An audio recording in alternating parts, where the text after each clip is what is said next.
And another thing, if anybody has any questions while I'm talking, totally just raise your hand and I'll be happy to answer. So what about stuff like the 3-volume Brave Master finale omnibus? Is that ever going to happen? Kumi, I totally forgot to put that one in the presentation. Yes, thank you so much for asking that question because I would have forgot to mention that one. Yes, we have that coming in the summer. Brave Master will finally wrap up with that 3-volume omnibus that was originally planned to come out from Del Rey. I think that is a June release for us. It's May or June. It's coming up relatively soon in our list. Thank you. Thank you. So our first new title that we're proud to announce is the Ghost in the Shell Standalone Complex.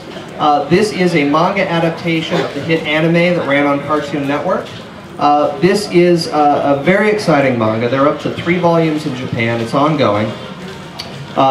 This is a, as you know, if you're a Ghost in the Shell follower, this is a spin-off of the Ghost in the Shell franchise. And it really represents the first original Ghost in the Shell manga work that's been done in over a decade. So we're going to be debuting that in May. The second volume is going to follow a few months later because that one, we're very close to the Japanese release. We're not able to do a bi-monthly release because we're going to catch up to them too quickly if we do that. But that second volume will probably be later in the summer or early fall. Moving on to June. June will also see the debut of the manga for Phoenix Wright. Under Del Rey, we published Phoenix Wright manga before. It was very successful, and we're very excited to bring this series over to the US. Phoenix Wright, well, I should probably explain what Phoenix Wright is, right? Because I'm sure you guys have no idea. Objection. I actually pointed my finger. Hold it. Okay, so maybe I don't really need to go into a lot of detail on that one. But with the previous Phoenix Wright manga that we did was a collection, an anthology collection of short stories by a variety of different artists.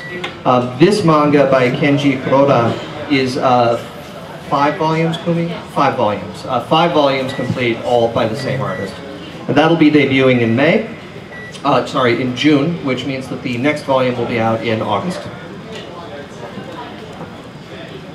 Negima will return. The Negima Omnibus will be coming out this summer in June.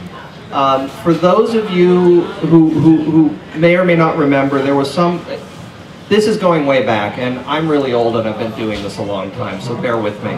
But when we first started doing Negima, it was literally one of the first 4 books that we did at Del Rey. It came out, and there was a little bit of controversy over it because, quite frankly, and this was really my fault, and I'm very embarrassed by it. We made some mistakes. We made some, speaking very bluntly, horrendous translation mistakes, and that's all I'm going to say. I'm not going to list them, but God, they used to keep me awake at night. So this represents an opportunity for us, and for me personally, to reissue this work with a new, more accurate translation.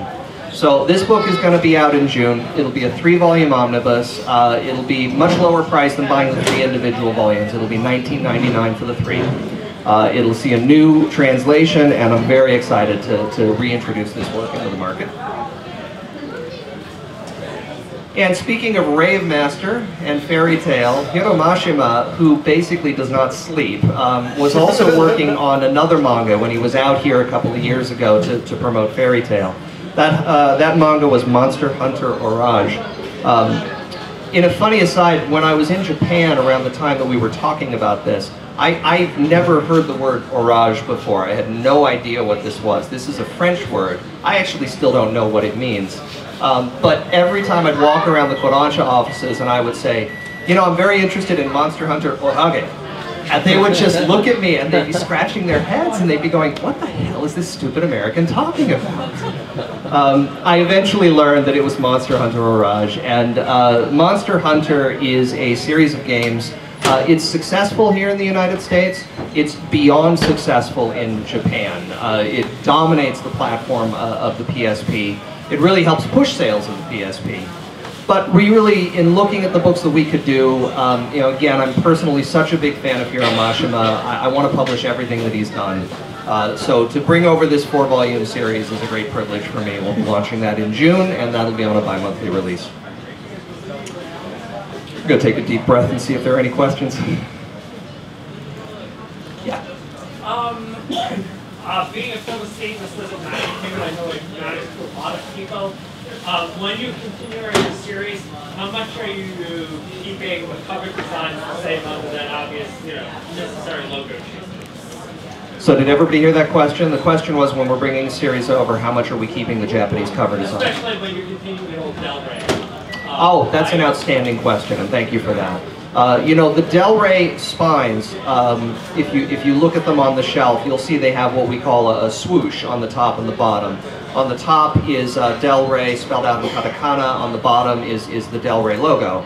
Now, of course, these books aren't going to be Del Rey anymore, so we're not going to have Del Rey branding on them. But as somebody who collects a lot of these things myself, I recognize how obnoxious it is to have a book where you've got 20 volumes and then suddenly volume 21 just looks completely different. So we're not going to be making radical changes to those spines. The Del Rey logo is going to be replaced by the Kodansha Comics logo, of course, but when you put it on the shelf, it's going to look pretty much the same. Now, that's not really necessarily going to be the case on the spines of the new series. With the new series, we are trying to more establish a brand identity for Kodansha, and in some cases, really, we may just stick with the design of the original Japanese volume. And at this point, I'm just rambling on because we haven't actually decided what we're going to do with those yet. But then as far as the covers go, the front covers, 99 times out of 100, we take the Japanese cover and just adapt, just change the logo if we need to. And sometimes we don't even have to do that. As you'll see in some of the upcoming covers, some of the logos are already in English, and there's very few changes that we have to make.